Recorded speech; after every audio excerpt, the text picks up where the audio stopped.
Hello everyone, गुरुजी Uttarakhandi channel पर आपका बहुत बहुत स्वागत है। जैसा कि आप लोग जानते हैं कि हमारी विदाशी लर्निंग ऐप पर प्रयोगशाला सहायक का कोर्स चल रहा है। अगर आप भी इस कोर्स को परचेज करना चाहते हैं तो गूगल प्ले स्टोर से आप डाउनलोड कीजिए विदाशी लर्निंग ऐप और उस पर जाकर आप हमारा प्रयोगशाला सहायक का कोर्स देख सकते हैं। वहाँ पे आपको डेमो लेक्चर्स मिल जाएंगे। आप उन डेमो लेक्चर्स को देखिए और फिर डिसाइड कीजिए आपको ये कोर्स परचेज करना है या नहीं। तो आज का जो हमारा टॉपिक है ये भी आपका प्रयोगशाला सहायक कोर्स का ही एक टॉपिक है। तो आज के लेक्चर में हम डिस्कस करने वाले हैं एक नया टॉपिक जो है आपका सॉलिड स्टेट यानी ठोस अवस्था। अब ठोस अवस्था के बारे में हम जो बेसिक्स हैं वो पहले ही एक वीडियो में कवर कर चुके हैं, तो मैं वहाँ पे उन बेसिक्स पर नहीं जाऊँगी। सॉलिड स्टेट में क्या होता है आपको पता ही है, ठीक है। पार्टिकल्स बहुत क्लोज होते हैं, उसके इंटर पार्टिकल जो फोर्स ऑफ अट्रैक्शन होता है, आकर्षण बल होता है, बहुत ज़्यादा होता है कणों के बीच में जो स्पेसेस होती हैं वो कम होती हैं और वगैरह वगैरह और भी बहुत सारी कैरेक्टरिस्टिक्स हैं, ठीक है, हार्ड होते हैं। अब हम सॉलिड स्टेट को यहाँ पर क्लासीफाई करेंगे, वर्गीकृत करेंगे। दो टाइप होते हैं इनके, क्रिस्टलाइन सॉलिड्स और अमॉर्फस सॉलिड्स, क्रिस्टलीय ठोस या अक्रिस्टलीय ठोस, ठीक है। इनका जो बीच में डिफरेंस है वो पढ़ते हुए जाएंगे और फिर इनकी कैरेक्टरिस्टिक्स को भी इसी के साथ समझते हुए जाते हैं। क्रिस्टलाइन सॉलिड जो होते हैं ये आपके क्या होते हैं, इसमें डेफिनेट ज्योमेट्रिकल शेप होती है, ठीक है। यानी जो आपके पार्टिकल्स होते हैं उसका एक रेगुलर अरेंजमेंट होता है, जैसा कि आपको डायमंड और ग्रेफाइट में देखने को मिलेगा। डायमंड और ग्रेफाइट को भी हम अलग से पढ़ चुके हैं। डायमंड में क्या होता है, एक कार्बन जो होता है आपका वो 4 अन्य कार्बन के साथ टेट्राहेड्रली अरेंज्ड होता है और ये टेट्राहेड्रल अरेंजमेंट हमें उसके पूरे जो हमारे पास सॉलिड है उसमें देखने को मिलेगा। तो ये जो कार्बन का रेगुलर अरेंजमेंट हमें डायमंड में देखने को मिलता है, ऐसे ग्रेफाइट में भी देखने को मिलता है। लॉन्ग रेंज में जितना भी हमारे पास बड़ा सॉलिड है उसके अंदर जो उसके पार्टिकल्स हैं उनका अरेंजमेंट प्रॉपर होगा, एकदम रेगुलर होगा, निश्चित उसकी व्यवस्था होगी। तो ये होता है डेफिनेट ज्योमेट्रिकल शेप, यानी पूर्ण नियमितता हमें देखने को मिलेगी उसके कणों के व्यवस्था में। और अगर हम अक्रिस्टलीय ठोस की बात करें तो यहाँ पे इरेगुलर शेप होता है, यानी जो आंतरिक संरचना होती है उसमें हमें आंशिक अनियमितता देखने को मिलती है। ज़रूरी नहीं है जो स्ट्रक्चर है या जो उसके अंदर से उसकी संरचना है वो हमें एक जैसी देखने को मिले, हो सकता है हमें कहीं पे उसमें इरेगुलरिटीज़ दिखने को मिलेंगी। जैसे कि अगर आप इसमें एग्जाम्पल लेना चाहें तो आप क्या लेंगे, ग्लास, रबर और प्लास्टिक्स का, ठीक है। ऐसा नहीं है कि इसमें बिल्कुल सेम नियमित एक इसमें ज्योमेट्री है या उसकी जो संरचना है या उसकी व्यवस्था है कणों की वो प्रॉपर हो, वहाँ पर हमें आंशिक रूप से उसमें अनियमितता देखने को मिलती है। इसके अलावा देखिए क्रिस्टलाइन सॉलिड्स जो होते हैं ना उनका शार्प मेल्टिंग पॉइंट होता है। शार्प यानी एक तीक्ष्ण मेल्टिंग पॉइंट। अगर मैंने किसी चीज़ का मेल्टिंग पॉइंट मैं कह रही हूँ उसका 100 डिग्री है तो 100 डिग्री पे वो पूरा का पूरा सॉलिड कंप्लीटली मेल्ट हो जाएगा, उसी बिल्कुल 100 डिग्री रीच होते ही वो मेल्ट हो जाएगा। लेकिन अगर अमॉर्फस सॉलिड की बात करें, अगर मैं ये 100 डिग्री कह रही हूँ कि 100 डिग्री पे ये मेल्ट होना शुरू हो रहा है तो वो वहाँ पर थोड़ा थोड़ा पिघलना शुरू होगा और फिर एक लॉन्ग रेंज, हम टेम्परेचर बढ़ाते जाएंगे, एक रेंज ऑफ टेम्परेचर तक वो धीरे धीरे करके पूरा मेल्ट होगा। ऐसा होता है हमारा ग्लास में। ग्लास को जब पिघलाने की कोशिश की जाती है तो ऐसा नहीं कि वो एक साथ पूरा पिघल जाएगा, धीरे धीरे पिघलना शुरू होता है और एक लॉन्ग रेंज ऑफ टेम्परेचर में जाकर वो कम्प्लीटली पूरा पिघलता है। तो इसका जो गलनांक होता है वो अनिश्चित है, या फिर आप कह सकते हैं कि एक रेंज ऑफ टेम्परेचर पर जो है वो गलनांक उसका यानी वो गलता है, यानी कि मेल्ट होता है। फिर हम देखेंगे अगर हम किसी शार्प ऑब्जेक्ट से हम क्रिस्टलाइन सॉलिड को कट करें, अगर हम उसको कट करेंगे तो हमको जो वहाँ पे एज मिलेगा, जो उसकी सतह आएगी सामने, वो भी एकदम समतल होगी, प्लेन होगी। लेकिन अगर हम अमॉर्फस सॉलिड को कट करेंगे, जैसे अगर शीशा ही है, अगर उसे किसी शार्प ऑब्जेक्ट से काटने की कोशिश की जाए ना तो उसमें इरेगुलरिटी, ऊबड़ खाबड़ जैसा सरफेस होता है उसका, ठीक है, एक जैसा समतल नहीं होगा वो, तो इरेगुलरिटीज हमको वहाँ भी देखने को मिलती है। जो सरफेस निकल के आएगा वो इरेगुलर होगा। फिर एनिसोट्रॉपिक नेचर होता है आपका क्रिस्टलाइन सॉलिड्स का और अमॉर्फस में होता है आइसोट्रॉपिक। आइसोट्रॉपिक को हिंदी में कहते हैं समदैशिक। देखिए समदैशिक कहने का मतलब है कि तीनों डायमेंशंस में, हर दिशा में जो प्रॉपर्टी है, कोई भी गुण अगर हम उसकी बात कर रहे हैं, जैसे कि हम रिफ्रैक्टिव इंडेक्स ले लेते हैं, ठीक है, इलेक्ट्रिकल कंडक्टिविटी ले लेते हैं यानी कि विद्युत चालकता, या फिर आप उसका अपरावर्तन ले लीजिए, तो यहाँ पर आपको आइसोट्रॉपिक अगर होगा तो दैट मीन्स ऐसे सॉलिड्स में, अमॉर्फस सॉलिड्स में हम किसी भी दिशा से देखेंगे तो हमें वो गुण जो है वो समान दिखाई देगा, ठीक है, वो एक जैसा होता है हर दिशा से। लेकिन एनाइसोट्रॉपिक में विषमदैशिक का मतलब ये होता है कि किसी एक, अगर आप सरफेस से देख रहे हैं तो वहाँ पर आपको रिफ्रैक्टिव इंडेक्स अलग मिल रहा है, दूसरे सरफेस से देख रहे हैं तो रिफ्रैक्टिव इंडेक्स अलग मिल रहा है। सेम सॉलिड की बात कर रहे हैं कि अलग अलग, अगर हम एक्स वाई जेड एक्सिस लेते हैं, ठीक है, इन एक्सिस के अलॉन्ग अगर हम प्रॉपर्टीज देखने की कोशिश करेंगे, अगर क्रिस्टलाइन सॉलिड्स की, हो सकता है एक्स एक्सिस के अलॉन्ग रिफ्रैक्टिव इंडेक्स कुछ और निकल के आए, वाई एक्सिस के अलॉन्ग कुछ और निकल के आए, और जेड एक्सिस के अलॉन्ग यानी इस सरफेस से अगर हम देख रहे हैं तो हमें कुछ और मिले। तो यहाँ पर एनाइसोट्रॉपिक नेचर हमें देखने को मिलता है। नेक्स्ट है आपका जो क्रिस्टलाइन सॉलिड्स होते हैं वो ट्रू सॉलिड्स होते हैं, ठीक है। ट्रू सॉलिड्स कहलाते हैं वास्तविक ठोस है। सॉलिड्स की जितनी भी मोस्टली प्रॉपर्टीज हैं वो सारी ये शो करेंगी, ठीक है। लेकिन आपके अमॉर्फस सॉलिड्स जो होते हैं वो स्यूडो सॉलिड्स कहलाते हैं, ठीक है। आभासी ठोस है ये, बल्कि इनको सुपर कूल्ड लिक्विड भी कहा जाता है, अति शीतित द्रव।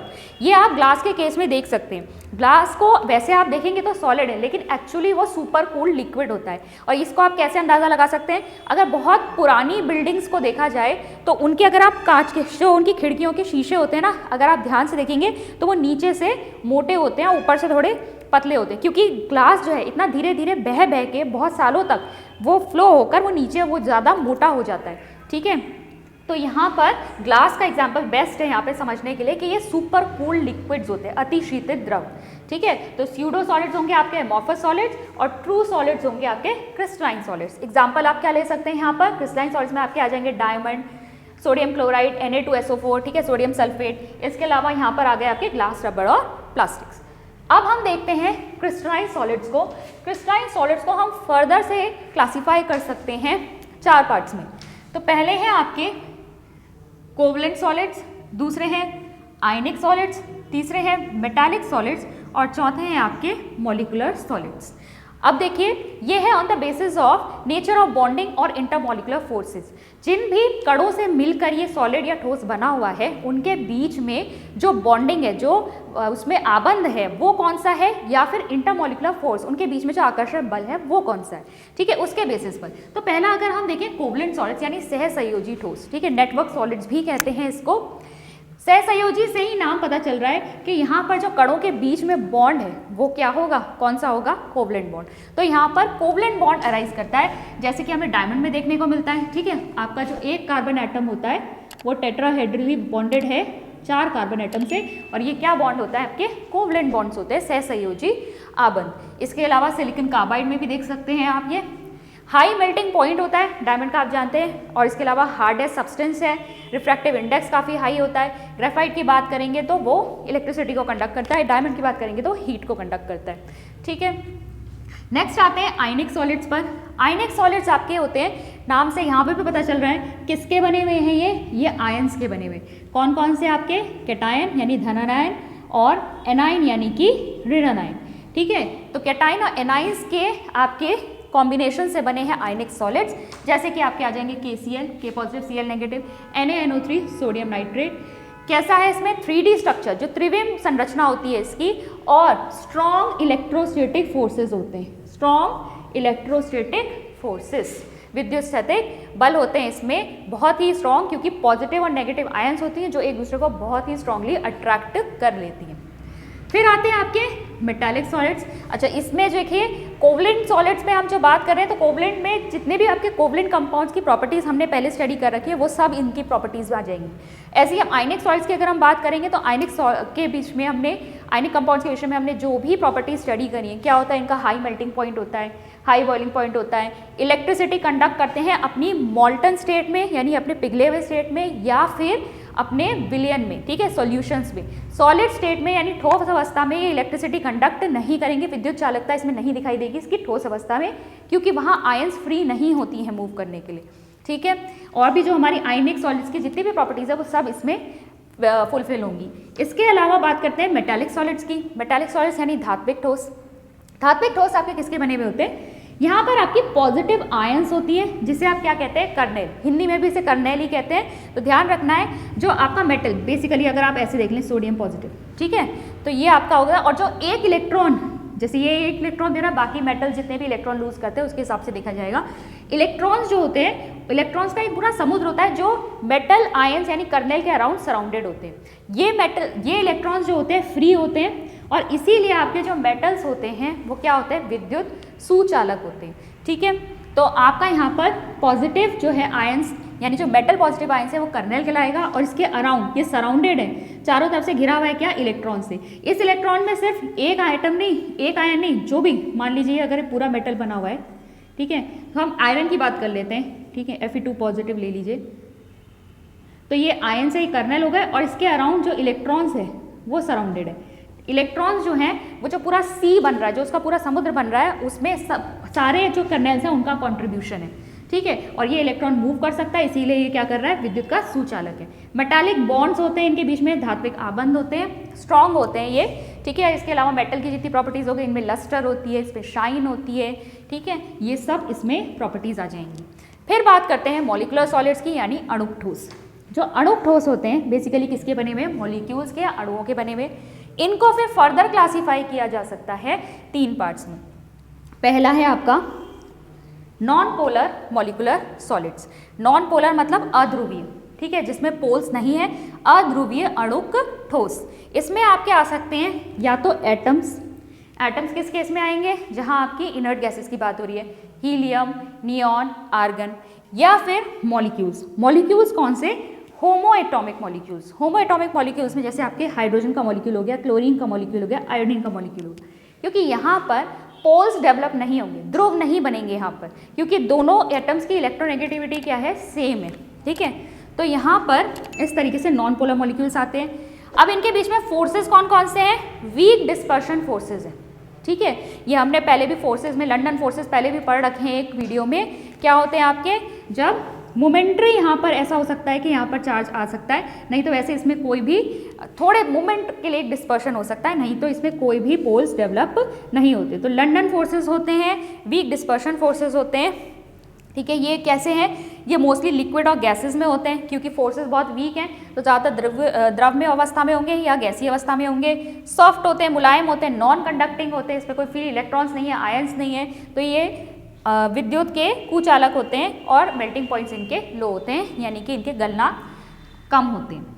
फिर पोलर मॉलिक्यूल की बात करेंगे। पोलर मॉलिक्यूल होते हैं आपके ध्रुवीय अणुक ठोस, ठीक है। पोलर मॉलिकुलर सॉलिड्स यानी ध्रुवीय अणुक ठोस, इसमें आपके आ जाएंगे ऐसे मॉलिक्यूल्स जिनमें पोल्स डेवलप हो जाते हैं, जैसे HCl।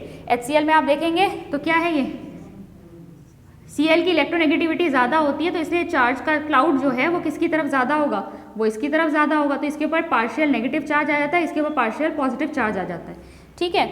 ऐसे ही डाइपोल, और इसमें इंट्रैक्शन कौन कौन से होंगे, डाइपोल डाइपोल इंट्रैक्शन, ठीक है। डाइपोल डाइपोल इंट्रैक्शंस होते हैं और सॉफ्ट होते हैं, नॉन कंडक्टिंग होते हैं। इनके मेल्टिंग पॉइंट जो है नॉन पोलर के कंपैरिजन में तो ज़्यादा है, लेकिन फिर भी लो ही होते हैं, ठीक है, ज़्यादा हाई नहीं होते। फिर जनरली लिक्विड होते हैं ये। SO2 और NH3 को अगर आप देखेंगे, यानी सल्फर डाइऑक्साइड और NH3 यानी कि अमोनिया, ये आपका क्या है, ये सॉलिड्स होते हैं at room temperature and pressure. तीसरे होते हैं आपके हाइड्रोजन बॉन्डेड, ठीक है। हाइड्रोजन बॉन्डेड मॉलिकुलर सॉलिड्स आपको किस में देखने को मिलेंगे, जहां हाइड्रोजन किससे बॉन्डेड होगा, या तो फ्लोरीन से या ऑक्सीजन से या नाइट्रोजन से, जिनकी इलेक्ट्रोनेगेटिविटी क्या होती है, बहुत ज़्यादा होती है, तब ये हाइड्रोजन बॉन्ड बना सकता है। हाइड्रोजन बॉन्ड के बारे में हम पहले भी काफ़ी बार पढ़ चुके हैं। तो देखिए ये कैसा बनाता है, पोलर कोवलेंट बॉन्ड, ठीक है। पोलर कोवलेंट बॉन्ड है ये, जैसे H2O में हमको हाइड्रोजन बॉन्डिंग देखने को मिलती है। वॉलेटाइल होते हैं ये, लिक्विड्स होते हैं, सॉफ्ट सॉलिड्स हैं, ठीक है, मुलायम ठोस हैं अंडर RTP, रूम टेम्परेचर और प्रेशर पे हमें ये मुलायम ठोस मिलेंगे, ठीक है। ये आपके मॉलिकुलर सॉलिड्स का कैटेगराइजेशन है। अब नेक्स्ट देखते हैं क्रिस्टल लैटिस। देखिए जो भी आपके क्रिस्टल सॉलिड्स हैं उनमें जो कण हैं, जो भी पार्टिकल्स हैं, उनका अरेंजमेंट किस तरीके से होता है, उसको हम किस द्वारा दिखाते हैं, क्रिस्टल लैटिस के द्वारा। A regular 3D arrangement of points in space is called crystal lattice. Crystal ठोस में जो आपके अवयवी कण हैं वो कुछ भी हो सकते हैं, वो एटम्स हो सकते हैं, मॉलिक्यूल्स हो सकते हैं, आयंस हो सकते हैं, यानी परमाणु, अणु या आयंस हो सकते हैं। उनकी त्रिविम में किस तरीके से व्यवस्था है, उसी को हम कहते हैं क्रिस्टल लैटिस या क्रिस्टल जालक। और आपके टोटल 14 पॉसिबल क्रिस्टल लैटिसेस हैं, और जिन्हें हम क्या कहते हैं, ब्रेविस लैटिस, ठीक है। ब्रेविस लैटिस इन्हें कहा जाता है। यूनिट सेल देखिए क्या है, यूनिट सेल को हिंदी में मात्रक कोशिका या एकक कोशिका भी कहते हैं। अब आपका यूनिट सेल है, अगर एक जो ये मेरे, मान लीजिए मैंने इसे एक यूनिट सेल कहा है, ठीक है, एक मेरे इस यूनिट सेल को अगर मैं बार बार रिपीट करूंगी तो मेरा पूरा जालक यानी पूरा क्रिस्टल लैटिस तैयार हो जाएगा। यानी ये जो है वो इकाई यूनिट है, यानी कि एक ऐसी यूनिट है जिसको मैं बार बार रिपीट करूंगी। Smallest portion of crystal lattice which when repeated in different direction generates the entire lattice. इसको अगर अलग अलग दिशाओं में मैं दोबारा से इसकी पुनरावृत्ति करूं तो मुझे पूरा का पूरा लैटिस प्राप्त हो जाएगा। तो वो स्मॉलेस्ट यूनिट है ये किसी क्रिस्टल की, वह सबसे छोटी इकाई जिसे अंतरिक्ष में बार बार दोहराने पर क्रिस्टल संरचना प्राप्त होती है। अब हमें इसके पैरामीटर्स देखने हैं। अगर मैं इसे एक यूनिट सेल कह रही हूँ तो इसमें क्या क्या पैरामीटर्स मुझे देखने को मिलते हैं। ये जो आपका A, B और C, ठीक है, ये क्या है इसके 3D, क्योंकि हम 3D स्ट्रक्चर देख रहे हैं यहाँ पर, तो ये इसके एक्सिस हैं, ये इसकी एक्सियल डिस्टेंस हो जाएगी A, ठीक है, x एक्सिस, y एक्सिस और z एक्सिस पे देखते हैं ना हम, उसी तरीके से है। अगर मैं x एक्सिस पे ले रही हूँ A, y एक्सिस पे ले रही हूँ B और z एक्सिस पे ले रही हूँ C, ये क्या है इसकी अक्षीय दूरी।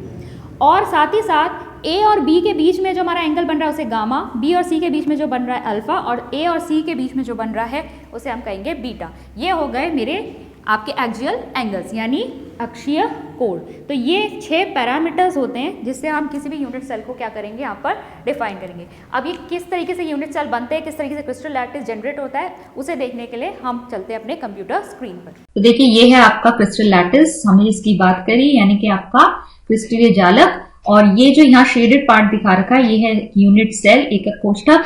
और ये जो एक एक कोष्ठक है इसी को अगर आप रिपीट करते हैं, ठीक है, यहाँ देखिए पीछे को रिपीट किया है, साइड में भी रिपीट किया है, आगे को भी रिपीट होता है, तो ये पूरा रिपीट करके ये रिपीटिंग यूनिट जो है हर तरफ जो 3 डायमेंशनल स्ट्रक्चर बनता है वो क्रिस्टल लैटिस बनता है इसके रिपीट होने से। अच्छा, यहाँ पर जो आपको ये पॉइंट्स दिखाई दे रहे हैं, ठीक है, जो कण आपको दिखाई दे रहे हैं यहाँ इसके कोनों पे रखे हुए, तो ये आपके क्या कहलाते हैं, ये लैटिस पॉइंट्स कहलाते हैं, यानी कि जालक बिंदु कहलाते हैं। ये आपके एटम्स हो सकते हैं, आयंस हो सकते हैं, ठीक है, ये है आपके लैटिस पॉइंट्स। तो यहाँ कणों को हम लैटिस पॉइंट्स कहते हैं। चलिए अब देखते हैं कितने टाइप के यूनिट सेल्स होते हैं। तो देखिए यहाँ सबसे पहला है आपका सिंपल क्यूबिक, ठीक है, सरल घनीय। तो ये जो सरल घनीय यूनिट सेल है आपका, इसमें क्या आपको देखने को मिलेगा कि ये जो क्यूब है, ये जो घन बना हुआ है, इसके कोनों पर, कॉर्नर्स पर आपको एक एक पार्टिकल रखा हुआ दिखाई देगा, ठीक है, कॉर्नर्स पर एक एक पार्टिकल यहाँ पे रखा हुआ है। अगर आप फिर सेकंड वाला देखेंगे तो ये है body centred cubic unit cell, जिसे आप BCC कहते हैं, यानी अंतः केंद्रित, ठीक है। अंतः केंद्रित में क्या है, यहाँ पर कॉर्नर्स पर तो कण रखा ही है, ठीक है, ये जो आपका घन है इसके कॉर्नर्स पर तो है, इसके साथ साथ सेंटर में भी, इसके बिल्कुल बीचों बीच भी एक पार्टिकल, एक लैटिस पॉइंट हमको देखने को मिलेगा।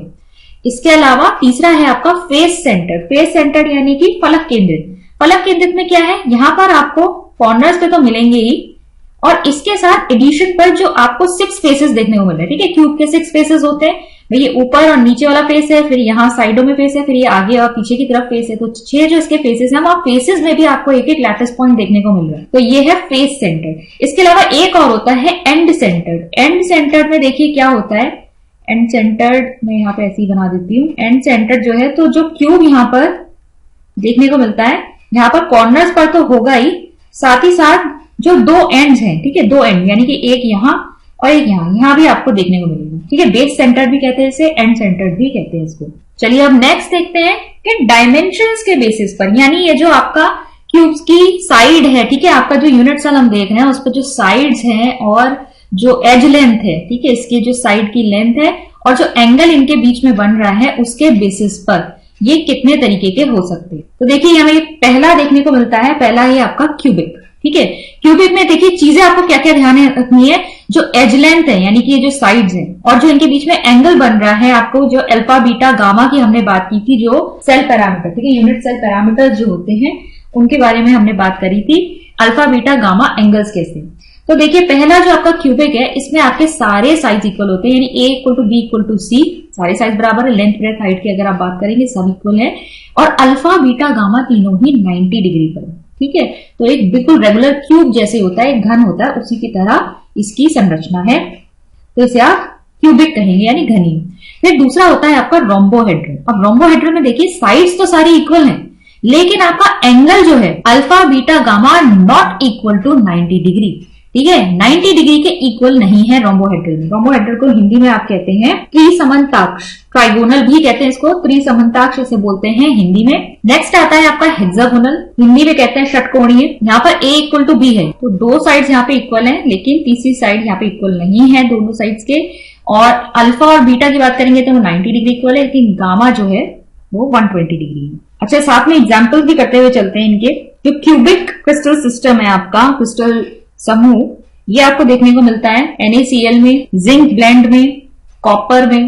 रोम्बोहेड्रल या ट्राइगोनल की अगर आप बात करेंगे तो ये मिलता है कैल्साइट में, CaCl3, HgS, सिनाबार में। फिर हेक्सागोनल की अगर बात करेंगे तो ये आपको ग्रेफाइट में देखने को मिलता है, ग्रेफाइट में, और साथ ही साथ आपको ZnO, जिंक ऑक्साइड और CdS में भी देखने को मिलेगा, कैडमियम सल्फाइड। फिर आता है आपका टेट्रागोनल। टेट्रागोनल को आप हिंदी में कहते हैं द्विसमलंबाक्ष। आप इसमें देखेंगे सेम चीज है, A is equal to B but is not equal to C, यानी कि आपके दो साइड इक्वल देखने को मिलेंगे, तीसरी साइड अनइक्वल है। और यहाँ पर जो एंगल है वो क्या है, अल्फा बीटा गामा तीनों 90 डिग्री इक्वल है, ठीक है। तो इनमें डिफरेंस यही है, पहला साइड्स की तो चीज सेम आ रही है, लेकिन एंगल्स में आप देखेंगे तो अल्फा बीटा या 90 डिग्री दे रखे थे, गामा या 120 था, लेकिन यहाँ पर क्या है, तीनों एंगल्स इक्वल है।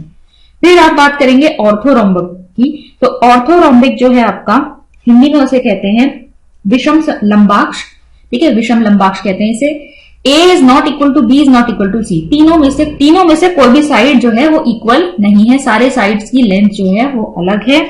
और एंगल्स की बात करें तो एंगल्स हमें यहाँ लेकिन सारे तीनों के तीनों 90 डिग्री देखने को मिलेंगे। अच्छा, एग्जांपल्स की बात कर लेते हैं। तो टेट्रागोनल में आपको देखने को मिलेगा white tin, TiO2, calcium sulphate, CaSO4 के अलावा आपको मिलेगा SnO2।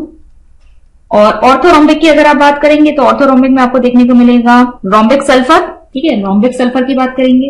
फिर यहाँ पे KNO3, potassium nitrate, BaSO4, barium sulphate, ठीक है, ये ऑर्थोरोम्बिक में आ जाएंगे। मोनोक्लिनिक देखते हैं। मोनोक्लिनिक को हिंदी में कहा जाता है एकंताक्ष, ठीक है, एकंताक्ष। और इसमें तीनों में से कोई भी साइड एक दूसरे की इक्वल नहीं होती, यानी A is not equal to B is not equal to C। लेकिन एंगल्स देखेंगे तो अल्फा एंड गामा तो यहाँ पे 90 डिग्री है, लेकिन बीटा जो है वो क्या है, वो है आपका 90 डिग्री से अलग कुछ, ठीक है। यानी अल्फा और गामा आपके 90 डिग्री होंगे, लेकिन beta is not equal to 90 degree, वो 90 डिग्री के बराबर नहीं होता। फिर लास्ट आता है आपका ट्राइक्लिनिक। ट्राइक्लिनिक की अगर आप बात करेंगे तो इसे हिंदी में कहते हैं त्रिनताक्ष, त्रिनताक्ष। और इसमें भी आप देखेंगे तीनों में से कोई भी साइड बराबर नहीं होती, साथ ही साथ एंगल भी इसमें कोई भी इक्वल नहीं होता, ठीक है, इक्वल नहीं होता किसके, 90 डिग्री के बराबर नहीं होता। इस तरह की इसकी संरचना होती है। एग्जाम्पल्स देखेंगे तो मोनोक्लिनिक पे आपको एग्जाम्पल्स देखने को मिलेंगे, मोनोक्लिनिक सल्फर और सोडियम सल्फेट डेकाहाइड्रेट, ठीक है, Na2SO4.10H2। और ट्राइक्लिनिक में अगर आप एग्जाम्पल देखेंगे तो ट्राइक्लिनिक में आपको मिलेगा K2Cr2O7, potassium dichromate, CuSO4, copper sulphate, .5H2O और H3BO3, ठीक है, एनसीईआरटी से लिए गए एग्जांपल्स हैं आपके। अब हमने जो यूनिट सेल्स पढ़े थे, ठीक है, सिंपल क्यूबिक, DCC, FCC, और हमने ये जो क्रिस्टल सिस्टम्स पढ़े, ठीक है, आपके क्रिस्टल समूह पढ़े हैं, आपको इन क्रिस्टल समूहों के भी वेरिएशंस देखने को मिलते हैं। जैसे कि अगर आप क्यूबिक में देखेंगे तो प्रिमिटिव भी मिल जाएगा, इसमें बॉडी सेंटर्ड भी मिल जाएगा, इसमें आपको FCC यानी फेस सेंटर्ड भी मिल जाएगा। ऐसे टेट्रागोनल की बात करेंगे तो टेट्रागोनल में आपको प्रिमिटिव मिलेगा और बॉडी सेंटर मिलेगा। तो ये सारे वेरिएशंस टोटल मिलाकर जो कॉम्बिनेशंस बनते हैं हमें मिलते हैं 14 ब्रेविस लैटिसेस, ठीक है, जिनकी बात हमने करी थी। 14 ब्रेविस लैटिसेस मिलते हैं। चलिए एक बार उनको भी देख लेते हैं। ये देखिए, तो देखिए आप जब सिंपल क्यूबिक लैटिस की बात कर रहे हैं तो यहाँ पर आपको प्रिमिटिव देखने को मिल रहा है, ये बॉडी सेंटर्ड हो गया, ये फेस सेंटर्ड हो गया। फिर नेक्स्ट देखिए टेट्रागोनल लैटिसेस की बात कर रहे हैं तो इसमें प्रिमिटिव हो गया, बॉडी सेंटर्ड हो गया। फिर देखिए ऑर्थोरोम्बिक की बात कर रहे हैं तो यहाँ प्रिमिटिव हो गया और एंड सेंटर्ड हो गया। देखिए एंड सेंटर्ड इस तरीके का होता है, जैसे मैंने बताया था, जैसे बेस सेंटर्ड भी कहते हैं। यहाँ एंड्स पर भी आपको क्या देखने को मिलेगा, एक एक कड़ या एक एक लैटिस पॉइंट देखने को मिलेगा। इसके अलावा ये आपका बॉडी सेंटर्ड हो गया, फेस सेंटर्ड, यानी चारों वेरिएशन हमें यहाँ पर ऑर्थोरोम्बिक में देखने को मिलती है। फिर अगर बात करेंगे मोनोक्लिनिक की तो मोनोक्लिनिक में आपको क्या क्या देखने को मिलते हैं, एक तो प्रिमिटिव और दूसरी एंड सेंटर, ठीक है। और इसके बाद आपकी हेक्सागोनल लैटिस में आपको ये देखने को मिल रही है, सिंपल क्यूबिक है। फिर रोम्बोहेड्रल में आपको क्या देखने को मिल रही है, ऑल साइड्स इक्वल, ये भी सिंपल क्यूबिक है। और ट्राइक्लिनिक में आपको क्या देखने को मिल रही है, ये भी सिंपल क्यूबिक। तो टोटल अगर आप काउंट करेंगे 14 ब्रेविस लैटिसेस हैं मिलाकर। आगे बढ़ते हैं और देखते हैं एटॉमिक कॉन्ट्रीब्यूशन। देखिए ध्यान में रखना है कि कॉर्नर पर जो एटम होता है, ठीक है, वो एक घन में अपना कितना कॉन्ट्रीब्यूशन देता है, 1/8, ठीक है। 1/8 क्यों दे रहा है, क्योंकि देखिए आप क्रिस्टल लैटिस को देखेंगे, ये जो हमने शुरुआत में देखा था। अगर मैं किसकी बात करूं, यहाँ पे जो ये वाले क्यूब की बात कर रही हूं, अगर इस वाले पॉइंट को देख लो, चलो इस पॉइंट को देख लो, क्यूब्स के साथ कनेक्ट हो रहा है। ये देखो एक ये बन रहा है क्यूब, ठीक है, एक ये वाला हो गया, एक ये वाला हो गया, एक ये वाला हो गया, एक ये वाला हो गया। ये तो हमें दिख रहे हैं, इसके ऊपर भी तो होंगे। तो टोटल कितने, 8 क्यूब्स के कॉन्टैक्ट में ये है। ठीक है, एक लैटिस पॉइंट की बात करें, एक लैटिस पॉइंट 8 क्यूब्स के कॉन्टैक्ट में आ रहा है। ठीक है, तो यानी इसका जो कॉन्ट्रीब्यूशन एक घन की तरफ होगा वो कितना है, वो 1/8 होता है। ठीक है, तो ये ध्यान में रखना है। अगर कॉर्नर पर होता है, कोने में, ठीक है, कोने में जब होता है लैटिस पॉइंट तो या फिर कोई एटम, तो वो अपना 1/8 कॉन्ट्रीब्यूशन एक घन में देता है। फिर अगर अंतः केंद्रित है यानी बीच में बॉडी सेंटर्ड है, तो ये तो कंप्लीटली उसी क्यूब को बिलोंग कर रहा है, तो इसका पूरा पूरा कॉन्ट्रीब्यूशन इसी में होता है, तो इसे हम पूरा 1 लेते हैं। और अगर फेस सेंटर्ड की बात करें तो फेस सेंटर्ड कितना होता है, 1/2। ठीक है, हाफ कॉन्ट्रीब्यूशन दे रहा है। अगर मान लो यहाँ पे होता लगा हुआ, जैसे यहाँ पर देख लो, यहाँ लगा हुआ है ना ये वाला, इसके ऊपर भी एक क्यूब आ जाएगा, तो हाफ कॉन्ट्रीब्यूशन इस क्यूब के लिए, हाफ कॉन्ट्रीब्यूशन उस ऊपर वाले क्यूब के लिए होगा। तो फेस पे अगर होगा, ठीक है, फेस एफसीसी में जो है, जो फेस पे एटम प्रेजेंट है वो अपना हाफ कंट्रीब्यूशन देता है, और जो बॉडी पे प्रेजेंट है वो अपना कंप्लीट जो है वो उसी क्यूबिक सेल को बिलोंग करेंगे। तो इस हिसाब से अगर हम देखें तो आपके सिंपल क्यूबिक यूनिट सेल में कितने एटम्स है, ठीक है, कितने एटम्स से मिलकर बना है। अब यहाँ पर 8, देखो आप काउंट कर लो कितने यहाँ पर आपको लैटिस पॉइंट दिख रहे हैं, 1 2 3 4 5 6 7 8, टोटल 8 दिख रहे हैं। और एक का कितना कॉन्ट्रीब्यूशन, 1/8, तो कर लो इसे, 8 इंटू 1/8, टोटल कितना आ गया, 1। तो अगर आपसे पूछ ले तो एससीसी यानी कि आपके सिंपल क्यूबिक यूनिट सेल में कितने एटम्स होते हैं, तो 1 एटम होता है। अब अगर आप देखेंगे बीसीसी में, ठीक है, बीसीसी की बात करते हैं, तो बीसीसी में कॉर्नर्स पे तो हमें मिल ही चुका है, एक आपका एटम आता है कॉर्नर्स पे मिलाकर, और बॉडी पे बीच में बीचों बीच जो है अंतः केंद्रित या काय केंद्रित भी कई जगह आपको लिखा मिल जाएगा, तो टोटल एक पूरा कंट्रीब्यूशन दे रहा है, तो 1+1 कितना हो जाएगा, 2 एटम्स। अब अगर एफसीसी की बात करेंगे तो एफसीसी में क्या होगा, यहां पर देखो 6 फेसेस पर है और 8 आपके कॉर्नर पे, कॉर्नर वाले का तो हम जानते हैं कंट्रीब्यूशन कितना होता है, 1। 6 फेसेस पर है, 6 इंटू फेसेस पे कितना कंट्रीब्यूशन होता है, हाफ, कितना हो गया, 1+3 4, तो टोटल 4 एटम्स हैं आपके एक एफसीसी में। ठीक है, यहाँ पे देख लो आप, अच्छे से दिखा भी रखा है ये, और यहाँ पे भी आपको अच्छे से दिखाई दे रहा है, बॉडी सेंटर पे दिखाई दे रहा होगा, यहाँ पर तो आपका 1/8, लेकिन बीच वाला जो है कंप्लीट है, तो ये पूरी कैलकुलेशन है। इसके अलावा एक इन्होंने एंड सेंटर पे भी निकाल रखा है, एंड सेंटर पे क्या होगा, केवल ऊपर और नीचे के 2 एंड्स पे होता है, तो हम किस तरीके से करेंगे, देखो कॉर्नर की कंट्रीब्यूशन की तो कैलकुलेशन ऐसे ही होगी, लेकिन एंड 2 ही एंड्स पे है तो 2 इंटू हाफ करेंगे, तो ये टोटल कितने आ जाएंगे, 2 एटम्स आ जाएंगे। अब नेक्स्ट बात करते हैं परमाणुओं के निबिड़ संकुलन के प्रकार। ठीक है, तो निबिड़ संकुलन क्या हुआ, यानी ये जो आप जिन परमाणुओं या अणुओं से मिलकर आपका जो जालक बना हुआ है वो किस तरीके से पैक्ड है एक दूसरे के साथ, किस तरीके से उनका संकुलन है। तो निबिड़ संकुलन की बात करते हैं तो उसमें सबसे पहले आप देखेंगे 1D में, 1D यानी 1 डायमेंशनल यानी एक विमीय। अगर एक विमीय में देखेंगे तो आपको इस तरीके का नजर आएगा, हमने क्या किया, सीधे एक लाइन में बस खाली एटम्स लगे हुए।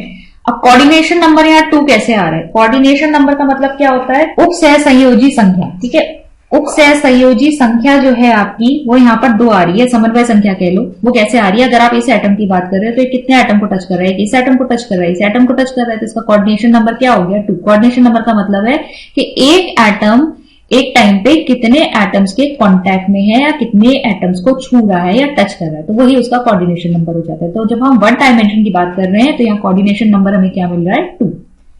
अब बात करते हैं 2D की, ठीक है, 2 डायमेंशनल की, यानी आपका द्विविमीय। ठीक है, द्विविमीय में देखिए आपको 2 तरह की यहाँ पर पैकिंग देखने को मिल सकती है।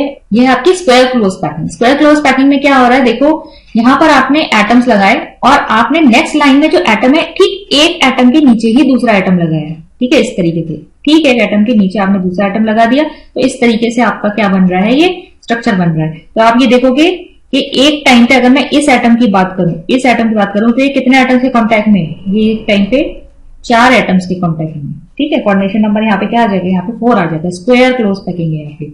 इसके अलावा अगर आप दूसरा देखोगे तो ये क्या है आपका हेक्सागोनल क्लोज पैकिंग। ठीक है, हेक्सागोनल क्लोज पैकिंग क्यों है यहाँ पर देखिए क्या किया है, एबी टाइप है, एबी टाइप, ये वाला क्या था, ए टाइप, ए टाइप। ठीक है, क्योंकि एक आपने लगाया एटम और उसी के नीचे आपने ठीक उसी के नीचे दूसरा लगा दिया, वर्ग निबिड़ संकुलन। लेकिन यहां पर आपने क्या किया है, यहां पर आपने पहले एक लाइन लगाई, उसके बाद जो दो एटम्स के बीच का जो गैप था उस पर आपने जो है नेक्स्ट वाले एटम को बिठाया है। तो यहाँ पर ठीक इसके नीचे नहीं आ रहा है, यहाँ पर अरेंजमेंट क्या है, थोड़ा सा खिसक गया है। यहाँ दो एटम्स के बीच में जो गैप जैसा बन रहा था उस कैविटी के अंदर आपने यहाँ पे इसे डाल दिया। फिर आप थर्ड वाला जो करोगे, थर्ड वाला क्या करोगे, आप इस वाले दो एटम्स के बीच के गैप्स में रखोगे। तो ये क्या बन रहा है, BA टाइप। आपकी ये वाली जो लेयर है ये इस लेयर को मैच कर रही है, ठीक है। तो यहाँ पर अगर आप एक एटम की बात करो तो कितने एटम्स के कॉन्टेक्ट में है, यहाँ पर आपका ये 6 एटम्स के कॉन्टेक्ट में आ रहा है, ठीक है, या 6 पार्टिकल्स या जो भी कण हैं आपके उनके कॉन्टेक्ट में आ रहा है। तो ये कैसी है, HCP, हेक्सागोनल क्लोज पैकिंग, षटकोणीय निविड संकुलन। अब बात करते हैं 3D की, ठीक है, 3 डायमेंशन में यानी त्रिमिमीय निविड संकुलन। इसमें आपको 3 टाइप की व्यवस्थाएं देखने को मिल सकती है, ठीक है। देखिए आपको यहां पर कैसा दिख रहा है, आपको सेम वही चीज है। हमने जो वर्ग निविड संकुलन में देखा था, आपने एक एटम की लेयर लगाई, ठीक, उसी के नीचे दूसरे एटम की लेयर लगाई, और ऐसे ही आप पीछे की तरफ कर रहे हो। 3 डायमेंशन में कर दिया ना अब आपने इसको, ठीक है, एक्स वाई जेड तीनों एक्सेस में अब आप क्या कर रहे हो, लैटिस को देख रहे हो। तो अब यहाँ पीछे भी आपने ठीक एक एटम के पीछे आपने एक दूसरे एटम की लेयर लगा दी, ठीक है। तो ये इस तरीके का जब बनेगा तो ये कैसा बन रहा है, ये देखिए यहाँ पे दिखाई भी दे रहा है, क्यूबिक स्ट्रक्चर बन रहा है। तो ये कैसी है, 3 डायमेंशनल क्लोज पैकिंग है। तो इसे बोलते हैं CCP, क्यूबिक क्लोज पैकिंग यानी घनीय निविड संकुलन। नेक्स्ट आती है आपकी हेक्सागोनल क्लोज पैकिंग। और हेक्सागोनल क्लोज पैकिंग में देखो क्या होता है, पहले आपने क्या किया, आपने ए वाले लेयर में क्या किया है, हमने यहाँ एक एटम बीच में रखा है और 6 एटम जो है उसके चारों तरफ लगाए। इसके बाद आपने क्या किया है, 3 एटम्स की एक और लेयर बनाई और उसको इनके अंदर लगाया, ऐसे ही नीचे से, ठीक है। तो यहां पर क्या है, ये वाली लेयर इसके साथ मैच कर रही है, ये वाली लेयर इसके साथ मैच कर रही है, AB टाइप की ये पैकिंग है। तो ये कैसी है, हेक्सागोनल क्लोज पैकिंग, HCP। और तीसरा आता है यहां पर ABC टाइप, ठीक है। अब ABC टाइप कैसे है, यहां पर देखो पहले क्या किया है, यहाँ पर ए लेयर कैसे बनाई है, यहाँ पर पहले एक एटम है उसको उसके आसपास जो है 6 एटम लगाए। अब ऊपर से क्या किया है इन्होंने, ऊपर से यहाँ पर यहाँ देख लो, ठीक है। अब ऊपर से इन्होंने इसके ऊपर 3 एटम्स लगाए। अब बाकी के जो ऊपर तीसरी लेयर है वो 3 एटम ठीक इसके ऊपर नहीं लगाए, वो कैसे लगाए हैं, पहले देखो पहले इस तरीके से बन रहा है, नीचे 2 है और यहाँ है, और यहाँ पर देखो पीछे की साइड 2 है और यहाँ पर आगे की तरफ 1 है। तो तीसरी लेयर जो है ये बी से मैच नहीं कर रही है, तो एकदम अलग है। फिर चौथी लेयर जो आएगी वो आपकी फर्स्ट वाली से मैच करेगी। तो ABC टाइप की पैकिंग है, ठीक है, इस तरीके से आप देख सकते हो, ABC टाइप की पैकिंग है। ये आपको जो एक दिखाई दे रहा है ना, इसके पीछे दरअसल 2 एटम और है। अब बात करते हैं वॉइड्स की। वॉइड्स या होल्स, इंटरस्टिशियल साइट्स, अंतरकाशीय रिक्ति या फिर वॉइड कहते हैं छिद्र, ठीक है, इंटरस्टिशियल साइट या फिर वॉइड कहते हैं, ठीक है, अंतराकाशीय रिक्ति या फिर वॉइड। अब ये कैसे मिलके बनता है, देखिए जब हम यहां पर देख रहे हैं कि हमने ये 3 बॉल्स जो हैं जैसे मान लीजिए इसके ऊपर रखी हैं, तो ऐसा तो है नहीं कि ये कंप्लीटली इसको पूरा कवर कर लेंगी। ऑब्वियसली स्फेयर्स हैं ये, ठीक है, ये गोले हैं, तो इनके बीच में कुछ स्पेस बचेगी, खाली जगह बचेगी, तो उन्हीं को कहा जाता है रिक्तियां। अब ये इंटरस्टिशियल साइट्स या खाली जगह जो बची हुई है, वॉइड्स जो है, छिद्र, ये आपके 2 टाइप के होते हैं। एक तो होते हैं आपके टेट्राहेड्रल होल या टेट्राहेड्रल वॉइड्स, जिन्हें आप कहते हैं हिंदी में चतुष्फलकीय रिक्ति, और दूसरे होते हैं आपके ऑक्टाहेड्रल होल या ऑक्टाहेड्रल वॉइड्स, जिसे आप कहते हैं अष्टफलकीय रिक्ति। अब चतुष्फलकीय रिक्ति कैसे बनती है, 4 एटम से मिलकर जो बीच में जगह बन रही है, ठीक है, ये आपने 3 एटम एक साथ लगाया, इसके ऊपर से आपने इस बीच में जो गैप बन रहा है उसमें एक और एटम रख दिया, तो इन चारों, इस तरफ से देखोगे ना, जब इस तरफ से देखोगे तो एक होल जैसा दिखाई देगा, बीच में खाली जगह दिखाई देगी, वो क्या होगी, वो टेट्राहेड्रल वॉइड होगा, यानी कि चतुष्फलकीय रिक्ति होगी। और ऑक्टाहेड्रल वॉइड कब बनता है, ऑक्टाहेड्रल वॉइड बनता है आपका जब 6 एटम्स के बीच में जो मिलकर जगह बन रही है, ठीक है, यहां ध्यान रखते हैं 4 एटम्स के बीच में जो जगह बन रही है, यहाँ 6 एटम्स के बीच में। पहले क्या किया, पहले आपने यहाँ इस तरीके से रखी है बॉल, फिर उसके ऊपर आपने इनको अरेंज कर दिया है, उसके ऊपर रख दिया है आपने, ठीक है, एक बॉल इस तरफ रखी है, 2 बॉल यहाँ रखी है, ये, तो इनके बीच में जो जगह बन रही है वो कैसी है, वो अष्टफलकीय रिक्ति है, ऑक्टाहेड्रल वॉइड। अच्छा, किसी भी क्रिस्टल लैटिस में हमसे अगर पूछा जाए, ठीक है, अगर यूनिट सेल के बीच अगर पूछ लिया जाए हमसे कि कितने उसमें टेट्राहेड्रल वॉइड्स हैं और कितने उसमें ऑक्टाहेड्रल वॉइड्स हैं, तो देखिए आप कैसे पता लगाएंगे, जितने नंबर ऑफ एटम्स होते हैं, ठीक है, जितने भी कण हैं उसमें, जितने पार्टिकल्स हैं, जितने नंबर ऑफ एटम्स होते हैं, उतने तो उसमें ऑक्टाहेड्रल वॉइड्स होते हैं, ठीक है, और उसका डबल उसमें टेट्राहेड्रल वॉइड्स होते हैं, यानी 2 से इंटू कर दोगे नंबर ऑफ एटम्स को तो आपको टेट्राहेड्रल वॉइड्स मिल जाएंगे, और जितने एटम्स होंगे उतने उसमें ऑक्टाहेड्रल वॉइड्स होंगे। इसे ध्यान में रखना है। इसके बेसिस पे न्यूमेरिकल देखते हैं, ये मैंने एनसीईआरटी के एग्जांपल लिए हैं, चलिए देखते हैं। पहला है आपका a compound is formed by 2 elements x and y, ठीक है, x और y से मिलकर बना हुआ है एक यौगिक। Atoms of the element y as anions, ठीक है, y क्या है, एनाइंस है, ऋणायन है, ये सीसीपी स्ट्रक्चर बना रही है, ठीक है, cubic close packing. And those of the element x S cations, ठीक है, x जो है वो क्या है, धनायन है, ये ऑक्टाहेड्रल वॉइड्स ऑक्यूपाई कर रहे हैं, ठीक है। तो जो ऑक्टाहेड्रल वॉइड्स बन रहे हैं उनमें कौन है, उनमें x है।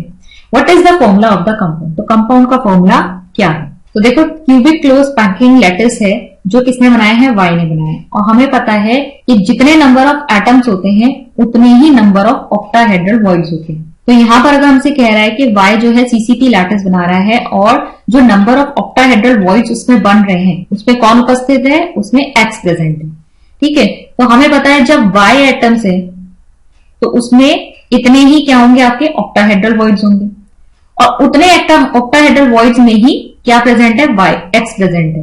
तो देखा जाए तो इनका रेशो अगर आप देखेंगे तो कितना आएगा, 1:1, जितने y एटम्स है उतने ही ऑक्टाहेड्रल वॉइड्स होंगे, और सब में x प्रेजेंट है तो उतने ही x एटम्स होंगे। तो 1:1 आ रहा है, तो इसीलिए कंपाउंड का फॉर्मूला क्या आ गया, x1। दूसरा क्वेश्चन देख लेते हैं। एटम्स ऑफ एलिमेंट B, ठीक है, B एक एलिमेंट है जो HCP लैटिस फॉर्म कर रहा है, ठीक है, हेक्सागोनल क्लोज पैकिंग है आपकी, और इसमें जो एलिमेंट A है उसने 2/3 टेट्राहेड्रल वॉइड्स जो हैं वो ऑक्यूपाई कर रखे हैं, ठीक है। तो टेट्राहेड्रल वॉइड्स जो बन रहे हैं उसके 2/3, 2/3 जो है, 2/3 जो टेट्राहेड्रल वॉइड्स है उनमें कौन है, A है। तो फॉर्मूला क्या होगा कंपाउंड का, तो देखो सबसे पहले तो अच्छा यहाँ पर टेट्राहेड्रल वॉइड्स की बात हुई है, टेट्राहेड्रल वॉइड्स कितने हो जाएंगे, डबल हो जाएंगे, लेकिन उन डबल में से भी हमें क्या कहा गया है कि A ने कितने ऑक्यूपाई करे हैं, सिर्फ 2/3, ठीक है, 2/3 जो है वो उसने ऑक्यूपाई करे हैं। तो मान लेते हैं कि नंबर ऑफ एटम B के कितने हैं, x है, तो टेट्राहेड्रल वॉइड 2x हो जाएंगे। ये B के A के कितने होंगे, 2/3 और 2x, ठीक है, क्योंकि 2/3 जो टेट्राहेड्रल वॉइड है वही ऑक्यूपाई किए हुए हैं, तो कितना हो गया, 4/3x हो गया।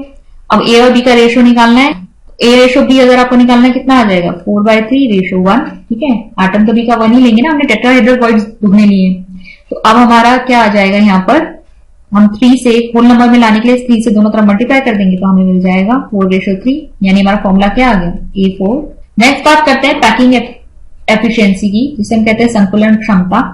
तो संकुलन क्षमता यानी पैकिंग एफिशिएंसी, कितनी अच्छी तरीके से एटम ने स्पेस को, जो जगह है उसे ऑक्यूपाई कर रखा है, ठीक है, मतलब कितनी कम उसमें खाली जगह बची है, कितनी अच्छी तरीके से एटम या किसी लैटिस पॉइंट ने उस क्रिस्टल लैटिस में जगह को घेर रखा है, वही होगी आपकी पैकिंग एफिशिएंसी। तो पैकिंग एफिशिएंसी आपकी अलग अलग क्रिस्टल्स जो यूनिट सेल सिस्टम्स है उसमें इस तरीके से निकाली जाती है। ये 52 नहीं होगा, 52.4% होता है, ठीक है। अगर आप निकालना चाहते हैं तो इसके लिए आपको एज लेंथ, डायमीटर और रेडियस के बीच में रिलेशनशिप पता होना चाहिए। एज लेंथ यानी जो आपका, ठीक है, ये यूनिट सेल होता है, इसकी लेंथ, ठीक है, ये एज लेंथ A, इससे रिप्रेजेंट करते हैं साइड, ठीक है, इसकी साइड।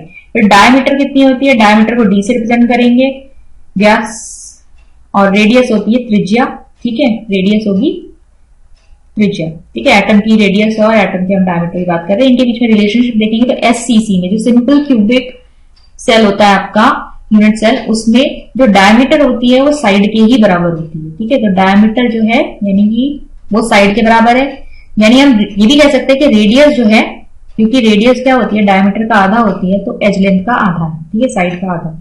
अगर FCC की बात करेंगे तो यहाँ पर डायमीटर क्या होती है, A/√2, और ऐसी रेडियस की बात करेंगे तो A/2√2, और BCC की बात करेंगे तो डायमीटर होती है √3/2 into A, या फिर रेडियस की बात करेंगे √3/4 into A। पैकिंग एफिशिएंसी का जो फॉर्मूला होता है वो होता है आपका n into volume of sphere upon volume of cube into 100। n क्या है आपका, नंबर ऑफ एटम, तो SCC में आपका एक ही एटम आता है, FCC में आपका 4 एटम आते हैं, BCC में आपके 2 एटम आते हैं, तो ये नंबर ऑफ एटम्स आएंगे। वॉल्यूम ऑफ स्फीयर यानी कि गोले का आयतन, और वॉल्यूम ऑफ क्यूब यानी कि जो यूनिट सेल है आपका, जो घन है आपका, उसका आयतन, इंटू 100, क्योंकि एफिशिएंसी निकालना परसेंटेज में निकलती है तो इंटू 100 करेंगे। तो देखिए SCC में अगर आप निकाल रहे हैं तो एटम क्या आते हैं, हमारे एटम होते हैं 1। A इज इक्वल टू कितना होता है, साइड के लिए अभी हमने रिलेशनशिप देखा 2r, फॉर्मूला लगाएंगे भाई, गोले का जो आपका आयतन होता है कितना होता है, 4/3 2 पाई आर क्यूब स्फीयर का वॉल्यूम, ठीक है। और अपॉन जो आपका घन यानी कि जो आपका क्यूब है, क्यूब का वॉल्यूम क्या होता है, साइड का क्यूब, ठीक है, जो भी साइड होती है उसका क्यूब, तो यहाँ क्या आ जाएगा 2r का क्यूब, बस इंटू 100 कर देंगे, इसे सॉल्व करेंगे। आपका आर क्यूब तो वैसे ही कैंसिल हो जाना है, आपका आंसर निकल के आता है 52.4%। आप चाहें तो इसको ऐसे ही याद कर सकते हैं, एससीसी में पैकिंग एफिशिएंसी होती है 52.4%। बीसीसी की अगर आप बात करेंगे, नंबर ऑफ एटम्स है 2, साइड और रेडियस के बीच में जो आपकी रिलेशनशिप है वो इस तरीके से है। सेम आपको वही फॉर्मूला लगाना है, वॉल्यूम ऑफ स्फीयर, यहाँ 2 हमने इसलिए रखा है क्योंकि 2 एटम्स है, वॉल्यूम ऑफ स्फीयर रखेंगे, फिर ये हमने क्यूब कर लिया है आपका, ठीक है, इसका क्यूब किया है हमने, तो इसका क्यूब कर लिया है हमने, यहाँ पर सॉल्व करेंगे 68% आएगा। और एफसीसी में अगर आप देखेंगे तो ये 4 है, एज और आइसलैंड और आपके रेडियस के बीच में ये रिलेशनशिप है, फिर आप इसको सीधे फॉर्मूले में रखेंगे 74% आएगा। तो हाईएस्ट जो आपको पैकिंग एफिशिएंसी मिल रही है वो किसमें मिल रही है, एफसीसी में मिल रही है। नेक्स्ट एक देख लेते हैं डेंसिटी। डेंसिटी जो है आपका यानी कि घनत्व कितना है किसी भी यूनिट सेल में, वो कैसे निकाला जाता है, रो से रिप्रेजेंट करते हैं डेंसिटी को, is equal to Z into M upon a cube into N A, जहां पे जेड है आपके कणों की संख्या जो अलग अलग यूनिट सेल्स में कितनी होती है वो हम कई बार डिस्कस कर चुके हैं आप, फिर एम यानी परमाणु भार मॉलिक्यूलर मास, फिर डायटोमिक मास, और ए है आपका एज लेंथ, ठीक है, जो आपके घन की साइड है वो, और एन ए हो गया आपका एविगेट्रो नंबर, ठीक है, एविगेट्रो संख्या। तो ये थे अब तक के टॉपिक सॉलिड स्टेट से। आज की वीडियो में इतना ही, मिलते हैं नेक्स्ट वीडियो में, थैंक यू।